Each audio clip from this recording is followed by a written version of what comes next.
সেই সমাধিজ প্রজ্ঞা কি? একটা কিছু ধারণা করতে করতে করতে করতে করতে তোমার মনের মধ্যে যতগুলো বৃত্তি আসছে, যত একটু একটু করে সেই বৃত্তিগুলোকে মন থেকে তুমি আস্তে আস্তে সেই ইউনিভার্সের কাছে অর্পণ করে দিচ্ছ, বা কেবল মনের বৃত্তিগুলোকে উদয় হতে দিচ্ছ, বিলুপ্ত হতে দিচ্ছ। এইভাবে যদি তুমি দর্শন করতে করতে মেডিটেশনের প্রসেস দিয়ে যেতে থাকো, বহু কাল পরে কোনোদিন কোনো একটা সময় অলমোস্ট আনএক্সপেক্টেড মোমেন্ট তুমি বিহ্বল হয়ে দেখছো একটা অবস্থা, হঠাৎ করে যেন সব কেন স্টিল হয়ে গেল, শান্ত হয়ে গেল, তার জগৎটা কেমন শান্ত হয়ে গেল, ঠান্ডা হয়ে গেল। আর কোনো কথা নেই, কোনো মানসিক স্তরে কোনো চিন্তা নেই। চিন্তাগুলো কেমন যেন একটা বিশ্রামের মধ্যে চলে গেছে, শান্ত হয়ে গেছে। ওই রকম যখন রিপললেস লেক আমার, তোমার, আমাদের কারুর মনের অবস্থা হবে, যেখানে তুমি নেই, প্রশ্ন নেই, উত্তর দেবার কেউ নেই, উত্তর নেই। কি অদ্ভুত অবস্থা বলো তো? তুমি নেই, প্রশ্নও নেই। তুমি থাকলে তবে তো প্রশ্ন, 4টে প্রশ্নের উত্তর পেলে আরো 10টা প্রশ্ন তৈরি করবে, তুমি তৈরি করবে। তুমি নেই তো প্রশ্ন কোথায়? যখন তুমি নেই, প্রশ্ন নেই, উত্তরের স্থানটাই বা কোথায়?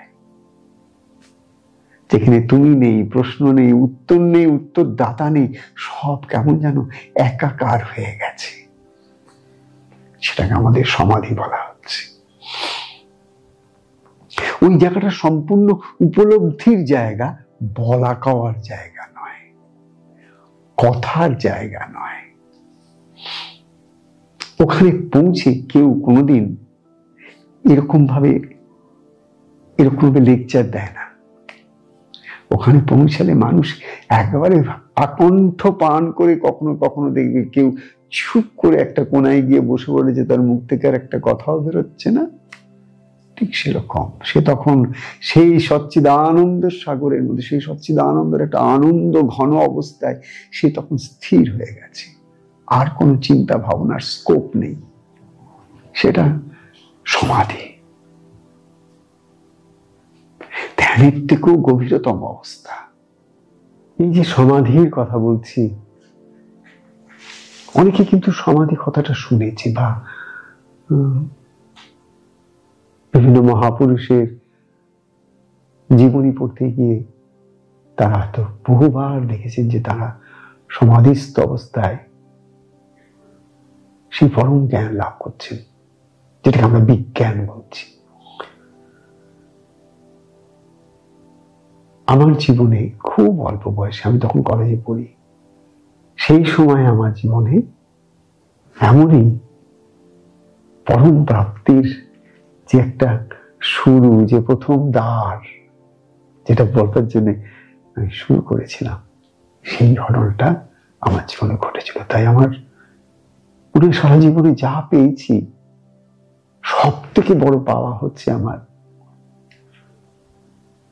সেই দিন, যেদিন গিয়ে দেখলাম আমার চোখের সামনে একটা মানুষ বসে আছেন, যে মানুষটা এই পৃথিবীতেই আছেন, অথচ পৃথিবীর মধ্যে নেই। He's in the world, but he's not worldly.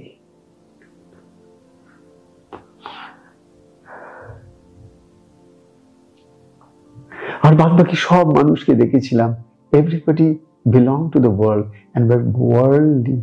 তারা সাংসারিক মানুষ, সংসারে জড়িয়ে রয়েছে, আবদ্ধ হয়ে রয়েছে, যাকে আবার আমাদের দেশের সাধকরা তাদের ভাষায় বদ্ধজীব বলেন। কি বদ্ধ কি জীব জানি না, কিন্তু এইটুকু জানি যে তারা সেই চরম আর পরমের যে একটা অনুভূতি বলতে, সেটা তারা তখনও লাভ করতে পারেনি। হাত রাখছে, খুঁজছে। কিন্তু একটা মানুষকে দেখলাম জীবনে প্রথমবার চোখের সামনে, অদ্ভুত ভজন গাইছেন, ভজন গাইতে গাইতে হঠাৎ কোথায় যেন চলে গেলেন। এই জগতের মধ্যেই তার শরীরটা, আমরা সবাই রয়েছি সেখানে, কত ভক্ত, কত শরণাগত মানে এসেছে। তিনি আস্তে আস্তে আস্তে আস্তে আস্তে করে তার শরীরটার যে খোলটা, সে খোলটার মধ্যে থেকে হঠাৎ করে তিনি একটা উচ্চ জগতে কোথায় যেন গিয়ে একাকার হয়ে গেলেন। শরীর বোধ যখন তার আর থাকলো না, হঠাৎ শরীরটা পড়ে যাচ্ছিল, পেছনে একজন ভক্ত ছিল, যখন তার শরীরটাকে ধরে নিল, শরীরটাকে আস্তে আস্তে শুয়ে দেওয়া হলো। শরীরটার মধ্যে কত মুদ্রা দেখলাম, ভাব সমাধি। ভাবের গভীরতম অবস্থা হচ্ছে সেই পরম ভাবের সঙ্গে এই ভাবে যুক্ত হয়ে গেলেন, সমাধি। তিনি ঠাকুর শ্রী শ্রী ভজন ব্রহ্মচারী।